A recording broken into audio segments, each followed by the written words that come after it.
Moi-même, je commençais à avoir du mal à comprendre de quoi Proust voulait parler au juste. Ces dizaines de pages sur la pureté du sang, la noblesse du génie mise en regard de la noblesse de race, le milieu spécifique des grands professeurs de médecine, tout ça me paraissait complètement foireux. On vivait aujourd'hui dans un monde simplifié à l'évidence. La duchesse de Guermantes avait beaucoup moins de thunes que Snoop Doggy Dogg.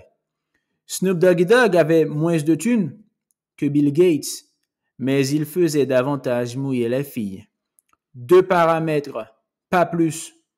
Bien sûr, on aurait pu envisager d'écrire un roman proustien jet set, où l'on aurait confronté la célébrité et la richesse, où l'on aurait mis en scène des oppositions entre une célébrité grand public et une célébrité plus confidentielle, à l'usage des Happy Few. Ça n'aurait eu aucun intérêt. La célébrité culturelle n'était qu'un médiocre ersatz à la vraie gloire, la gloire médiatique. Et celle-ci, liée à l'industrie du divertissement, drainait des masses d'argent plus considérables que toute autre activité humaine. Qu'était un banquier, un ministre, un chef d'entreprise par rapport à un acteur de cinéma ou à une rockstar?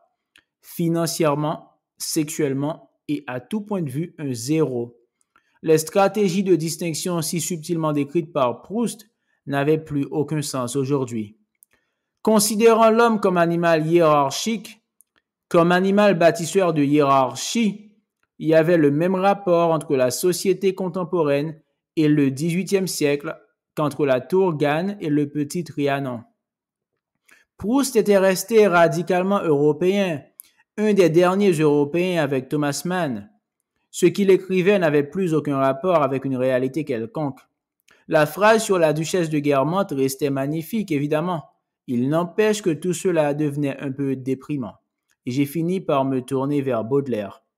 L'angoisse, la mort, la honte, l'ivresse, la nostalgie, l'enfance perdue, rien que des sujets indiscutables, des thèmes solides.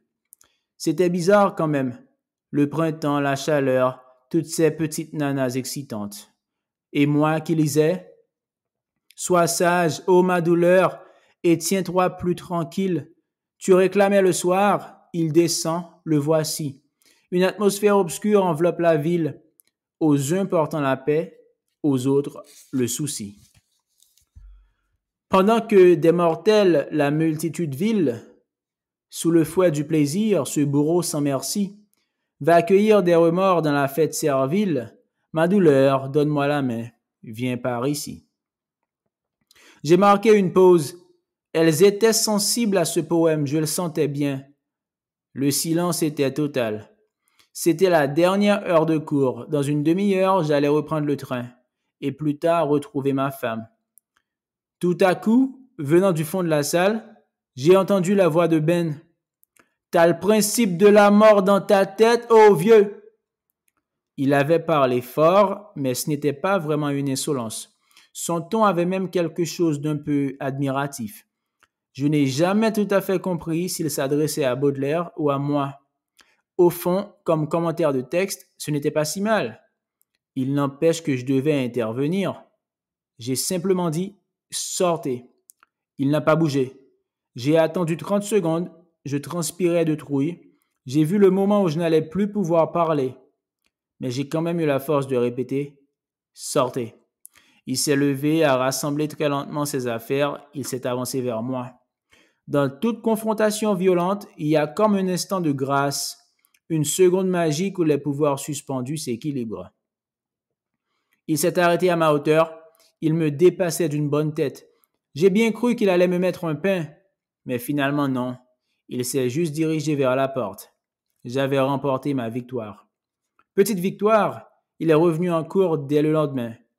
Il semblait avoir compris quelque chose, saisi un de mes regards, parce qu'il s'est mis à peloter sa petite copine pendant les cours. Il retroussait sa jupe, posait sa main le plus haut possible, très haut sur les cuisses. Puis il me regardait en souriant.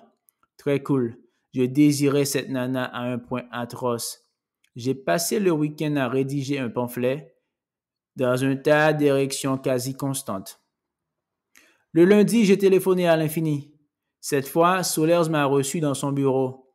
Il était guilleret, malicieux, comme à la télé, mieux qu'à la télé même. Vous êtes authentiquement raciste, ça se sent, ça vous porte, c'est bien. Boum, boum, il a fait un petit mouvement de main très gracieux, a sorti une page, il avait souligné un passage dans la marge. Il a secoué la feuille avec enjouement. C'est corsé, enlevé, très talon rouge. Vous avez du talent, des facilités parfois. Le détournement, le second degré, c'est toujours un peu... Son visage s'est rembruni, mais il a refait une pirouette avec son fume-cigarette. Il a sorti de nouveau. Un vrai clown, gentil comme tout. Pas trop d'influence en plus, rien d'écrasant. Par exemple, vous n'êtes pas antisémite. L'air tout heureux, il s'est renfoncé dans son siège, a croisé les mains derrière la tête. J'ai cru un instant qu'il allait poser les pieds sur son bureau, mais finalement non. Il s'est repenché en avant. Il ne tenait pas en place.